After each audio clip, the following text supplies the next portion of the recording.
So in that interview, he described it as an escape into the imagination set in 2045, based on a novel by Ernest Cline, dystopian future, people living in squalor, but they have a second life inside the Oasis, vast game created by this character, James Halliday, who's Mark Rylance's character. It's a sort of electronic utopia.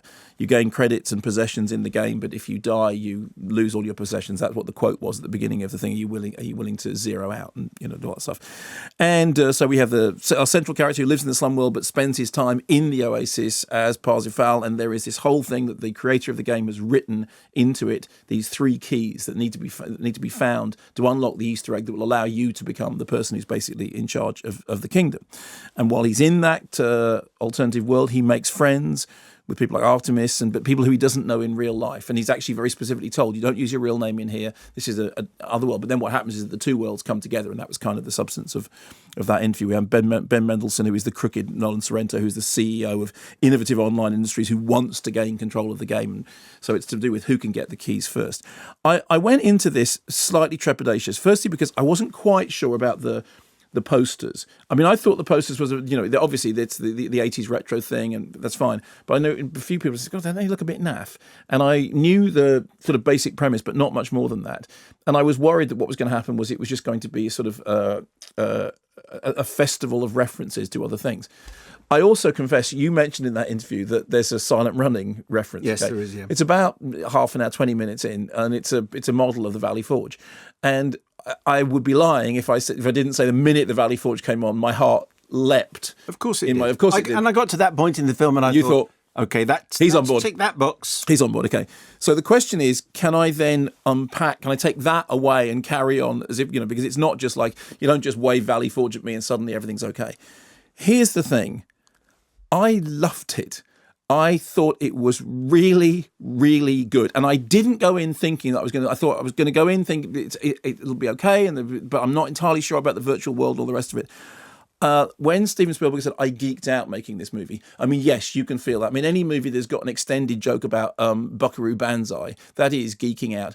Any movie that's got... At one point, I was sitting there thinking, I must take Child 2 to see this, but he has to see The Shining first. Otherwise, that whole section isn't going to make any sense at all. But what I really liked about it was... Firstly, I thought it zipped along. I thought the way in which they interwove the virtual world and the real world worked really well. It wasn't creaky or awkward. I felt that the virtual world looked, because it is a virtual, this is essentially, it was my Tron. It was for me what Tron was to a whole generation of other people, which was, I felt, this is it. I absolutely buy this as being inside that game. Spielberg once said that he wasn't going to make another Indiana Jones movie unless it was a double butter helping of popcorn with special frosting on top. And then he did make the next Indiana Jones movie, and it wasn't that. And he's clearly going to make the 5th. And he is, fine. But this did feel like that popcorn candy floss explosion that you want from the movie, because otherwise all the other stuff that's going on underneath it isn't going to work. And I really did feel that. I felt that kind of sugar rush feel, that it was absolutely that popcorn thing that I wanted.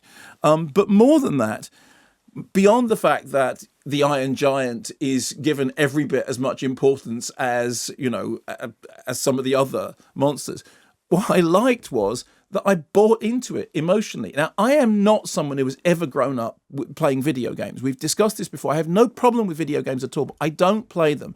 And consequently, I don't like to, I wouldn't pass judgment on them, but I don't know much about them. What I liked about this was, I thought, firstly, its portrayal of those characters and the way in which their second lives work, the way in which their online lives work, the way in which they created those characters for themselves worked in relation to the people that they worked for me and made sense. The other thing is the central character of, Halliday, the person who's created this world, who's somebody who, he says at one point, it's to do with creating a world that you understand, a world in which you can engage. I thought there was a generosity of spirit, which you often find in Spielberg, which sometimes I think he gets. I mean, heaven knows, in the past I was a Spielberg cynic. I was the person who complained about desertification of modern culture and everything. And I really have grown out of that now. I really have completely grown out of that and realised what a flatulent and facile thing it was ever to complain about. Because the fact is, if you can make stuff like that works, then good for you, and he really can. The other thing is that whilst all that self-referentiality was going on, whilst that, geeking out thing that Spielberg was talking about was happening, whilst he had his hands deep into the popcorn vat of pop culture. And incidentally, despite the fact that it was interesting that Spielberg said that the 80s was the least political decade, because when I remember the 80s, I remember Thatcher and I remember the strike and I don't remember it as being least political at all. I remember being in Manchester and it being completely the opposite. So for me, that decade feels very, very different. But they were playing with those pop culture references in a way that worked for me. So I was swept along by it. I liked the visual style of it. I liked the interweaving of the real world and the online world. I liked the characters and the way in which they interacted with their online avatars. And, I know that the word avatar is permanently tarnished for us because, but by the end of this movie... I quite enjoyed Avatar, by the way. I know. No, it's fine. That's fine. I didn't, but there we go. But the main thing was I just felt like it was really good fun, like really properly good fun. And I smiled and I laughed and I felt uplifted. And I just, the first thing I thought when I came out is I'm going to find someone who hasn't seen it. I'm going to take them back and see it again because I really enjoyed the heck out of it.